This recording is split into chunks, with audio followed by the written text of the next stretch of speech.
बच्चों, आज मैं बताती हूँ कि वाक्य के कितने भेद होते हैं। वाक्य के 2 भेद होते हैं, एक अर्थ की दृष्टि से और दूसरा रचना की दृष्टि से।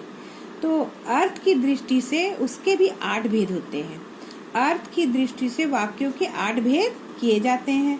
एक है विधानवाचक, दूसरा है निषेधवाचक, तीसरा है आज्ञावाचक, चौथा है प्रश्नवाचक, पांचवा है विस्मयवाचक, तो छठा है संदेहवाचक और सातवां है इच्छावाचक, तो आठवां है संकेतवाचक। तो उसके बाद दूसरा भेद है, देखो, रचना की दृष्टि से वाक्य का दूसरा भेद। इसके भी 3 भेद होते हैं। रचना की दृष्टि से जो है उसके भी 3 भेद होते हैं। रचना की दृष्टि से वाक्य के 3 भेद किए जाते हैं। पहला है सरल वाक्य, दूसरा संयुक्त वाक्य और तीसरा मिश्र वाक्य। अर्थ की दृष्टि से वाक्य के भेद। अर्थ की दृष्टि से वाक्य के भी 8 प्रकार होते हैं। पहला है क्या? विधानवाचक वाक्य। तो विधानवाचक वाक्य किसे कहते हैं? जिस वाक्य से किसी क्रिया या किसी भी बात के होने का बोध होता है। माने जिस वाक्य में किसी क्रिया या किसी बात का होने का पता चलता है, उसे हम विधानवाचक वाक्य कहते हैं। उदाहरण स्वरूप, जैसे सरल वाक्य है, वह खा चुका, और मिश्र वाक्य में क्या होगा? मैंने कहा था कि वह जरूर आएगा। और यही विधान वाक्य में संयुक्त वाक्य क्या होता है? देखो, मैं आया और वह चला गया। इन वाक्यों में क्रिया के होने अथवा उसकी प्रक्रिया का बोध होता है। और जो ये तीनों क्रिया दिया है, उसमें तीनों वाक्य दिया है, उसमें क्रिया के माने कार्य होने का और उसकी प्रक्रिया का बोध होता है। इस कारण ऐसे वाक्य विधान वाक्य कहलाते हैं। और उसका देखो दूसरा उदाहरण क्या है? कुत्ता भी बहुत गरीब जानवर है, भागना व्यर्थ है, वह नेपाल से तिब्बत जाने का मुख्य रास्ता था, उपभोग भोग ही सुख है। ये सब उसके दूसरे उदाहरण हैं। उसी प्रकार दूसरा भेद क्या है? अर्थ की दृष्टि से उसका दूसरा भेद है निषेधवाचक वाक्य। उसका परिभाषा देखो, जिस वाक्य से किसी कार्य के न होने का बोध होता है, माने जिस वाक्य में कोई काम होने का पता नहीं चल रहा है, उसे निषेधवाचक वाक्य कहते हैं। उसी का देखो सरल वाक्य में क्या होगा? तुमने गाना नहीं गाया, माने यह कार्य नहीं होने का पता चल रहा है। और वही मिश्र वाक्य में देखो, मिश्र माने मिला हुआ, है ना। जब तक तुम गाना नहीं गाओगे तब तक तुम नहीं जा सकते। जब तक तुम गाना नहीं गाओगे, यहाँ तक यह वाक्य पूरा हो गया है। उसमें और एक मिला दिया गया है, माने मिश्र किया गया है एक वाक्य, तब तक तुम नहीं जा सकते। जब तक तुम गाना नहीं गाओगे, इसके साथ इसे मिश्र किया गया है इस वाक्य को, तब तक तुम नहीं जा सकते। तो इसलिए यह वाक्य सरल मिश्र वाक्य है। और यह सरल वाक्य तुमने गाना नहीं गाया, ये एक सरल है, इसीलिए इसे सरल वाक्य कहते। संयुक्त, संयुक्त माने जुड़ा हुआ, है ना। तुमने गाना नहीं गाया, इसलिए बीच में इसलिए लगाकर तुम नहीं जा सकते। ये दोनों को संयुक्त किया गया है। तुमने गाना नहीं गाया, इसलिए बीच में लगाकर तुम नहीं जा सकते। ये दोनों वाक्यों को जोड़ा गया है, इसलिए ये कहलाता है संयुक्त वाक्य। इन वाक्यों में क्रिया के न होने का बोध होता है। और निषेध वाक्य माने किसी कार्य का न होना। हाँ, तो इसलिए इस वाक्य में क्रिया का न होने का पता चल रहा है, जो तीनों दिया हुआ है। हाँ, इसलिए ऐसे वाक्य को निषेधवाचक वाक्य कहा जाता है। इसका दूसरा उदाहरण देखो क्या दिया हुआ। हमारी जाति का यह धर्म नहीं है, न वहाँ बर्फ की सफेदी थी, न किसी तरह की हरियाली, पुरुष भी इस दौड़ में पीछे नहीं है। ये सब उसके अन्य माने दूसरे उदाहरण दिए गए हैं। अब देखो अर्थ की दृष्टि से उसका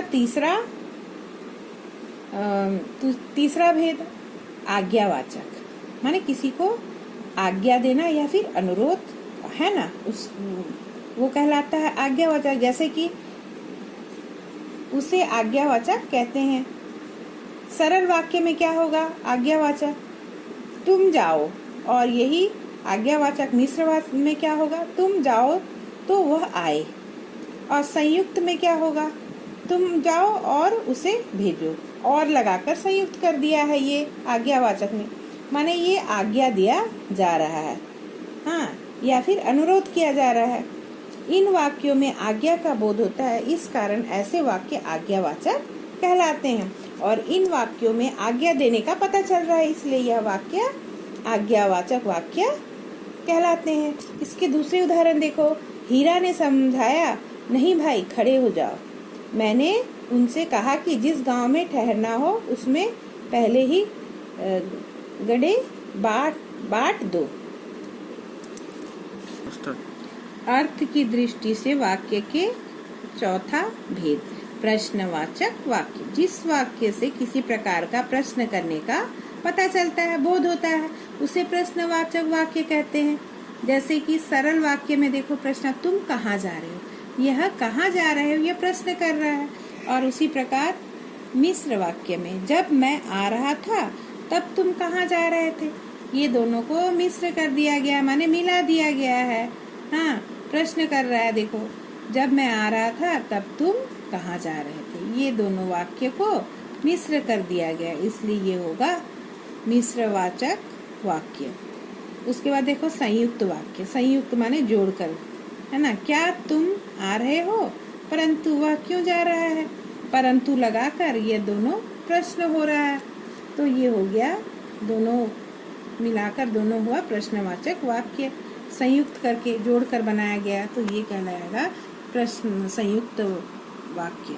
ठीक है, इन वाक्यों में प्रश्न किए जाने का बोध हो रहा है, इस कारण ऐसे वाक्य को प्रश्नवाचक वाक्य कहलाते हैं। इसका दूसरा उदाहरण देखो। हम गरीबों को क्यों निकाल रहे हैं, क्यों देखो प्रश्न कर रहा है। पीठ पर सामान लाद कर कैसे चलते हैं, कैसे, ये भी पूछ रहा है।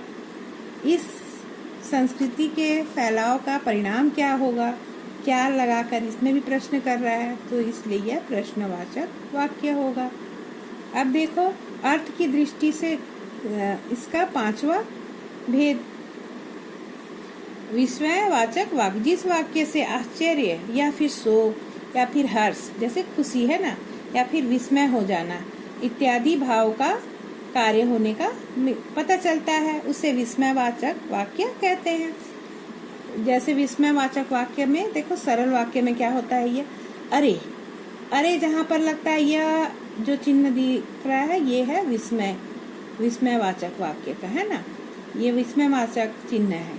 तो अरे विस्मित होकर बोल रहा है, वह गिर पड़ा, है ना। फिर वही मिश्र वाक्य में देखो, अरे मैं देख ही रहा था कि वह गिर पड़ा, तो अरे में जो यह चिन्ह लगा है, यह विस्मय का चिन्ह है, यह विस्मित होकर बोल रहा है। उसी प्रकार संयुक्त वाक्य में देखो, अरे, इसमें भी वही विस्मित होकर बोल रहा है, मैं देख रहा था और वह गिर पड़ा, दोनों को और लगाकर दोनों वाक्य को जोड़ दिया गया है। वाक्य तो ऐसे, इस कारण ऐसे वाक्य विस्मयवाचक वाक्य कहलाते हैं। इसके अन्य उदाहरण देखो, यह लो अपना ही घर आ गया, पिछले वर्ष के फैशन इस वर्ष शर्म की बात है, ये सब विस्मित होकर ये वाक्य बोला गया है। वृंदावन कभी कृष्ण की बांसुरी के जादू से खाली हुआ है क्या।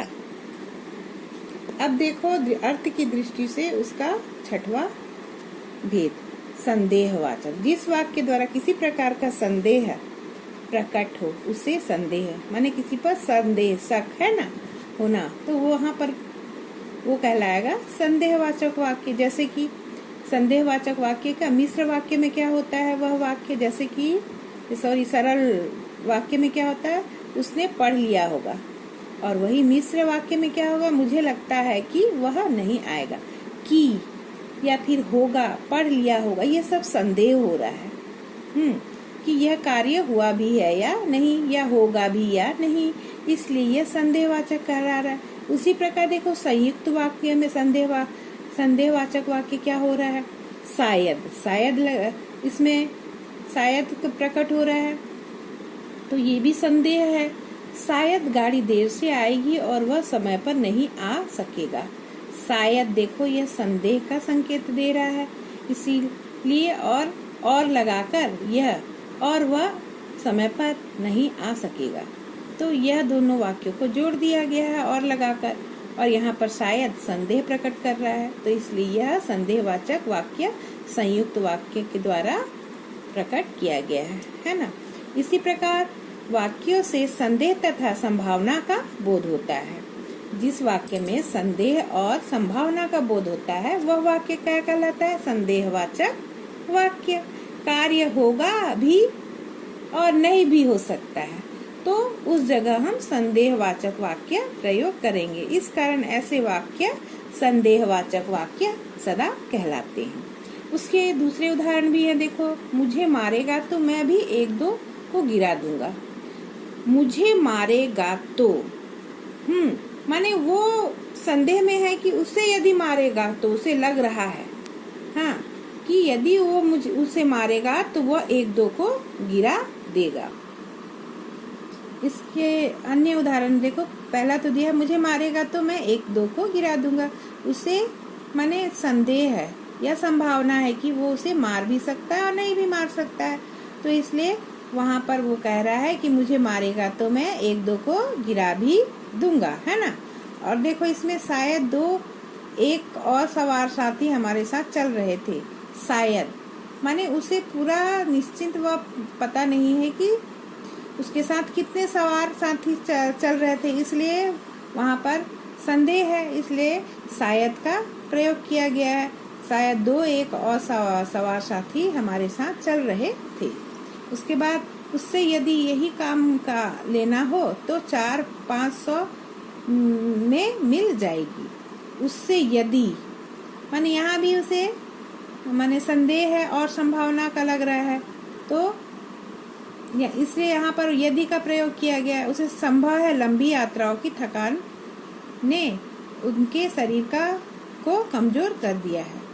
संभव है लंबी यात्राओं की थकान ने उनके शरीर को कमजोर कर दिया है। ये और अब देखो इसमें संभव है माने लग रहा है, उसे संदेह है कि शायद, है ना, लंबी यात्रा करने के बाद उनके शरीर में थकान आ गई है, इसलिए शरीर को कमजोर कर दिया है।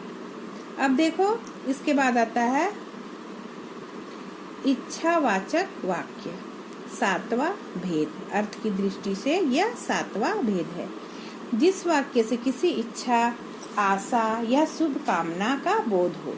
जिस वाक्य में किसी की इच्छा का या फिर आशा या फिर शुभ कामना का बोध हो उसे इच्छावाचक वाक्य कहते हैं। जैसे सरल वाक्य में तुम सफलता प्राप्त करो, मिश्र में आशा करता हूँ कि तुम सफल रहो, और संयुक्त में होगा कि आशा करता हूँ कि तुम सफल रहो और जीवन में आगे बढ़ो। इन वाक्यों में आशा, इच्छा तथा कामना का बोध होने का पता चल रहा है, स्पष्ट है। इस कारण ऐसे वाक्य क्या कहा जाता है? इच्छावाचक वाक्य। इसके अन्य उदाहरण हैं, देखो और भी उदाहरण दिए गए हैं। अगर इतनी मेहनत से काम न चलता था तो काम ले लेते।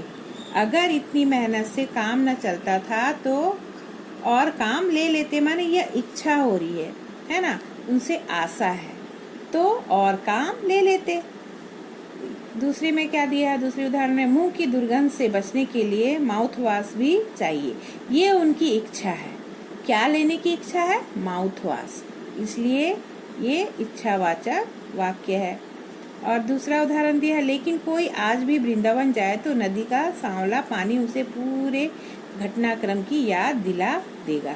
माने उनकी इच्छा है कि वह वृंदावन जाए तो वहाँ का जो नदी का सांवला पानी है उसे पूरे क्रम की याद दिला देगा। उसी प्रकार संकेतवाचक, आठवां भेद है संकेतवाचक वाक्य। जिस वाक्य का एक हिस्सा दूसरे हिस्से की संभावना पर निर्भर करता है।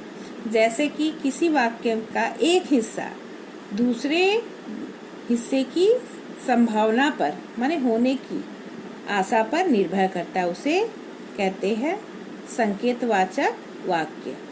जैसे सरल वाक्य में क्या है? यदि तुम पढ़ो तो सफल रहोगे, और यहाँ पर संकेत है कि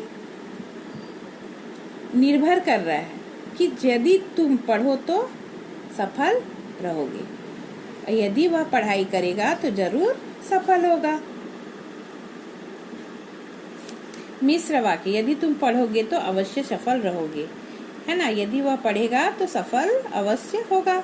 संयुक्त में जोड़ रहा है दोनों वाक्य को। देखो, यदि तुम पढ़ोगे तो सफल रहोगे और परीक्षा में अच्छे अंक भी आएंगे दोनों को, और परीक्षा में अच्छे अंक भी आएंगे। और इन वाक्यों से में दूसरे हिस्से की संभावना पर पहले हिस्से का अर्थ निर्भर है। इस कारण ऐसे वाक्य क्या कहलाते हैं? संकेतवाचक वाक्य। उसके उदाहरण और भी दिए हैं। देखो, दोहरी मार पड़ेगी तो भाग खड़ा होगा। जब मैं जोर से देने लगता तो वह और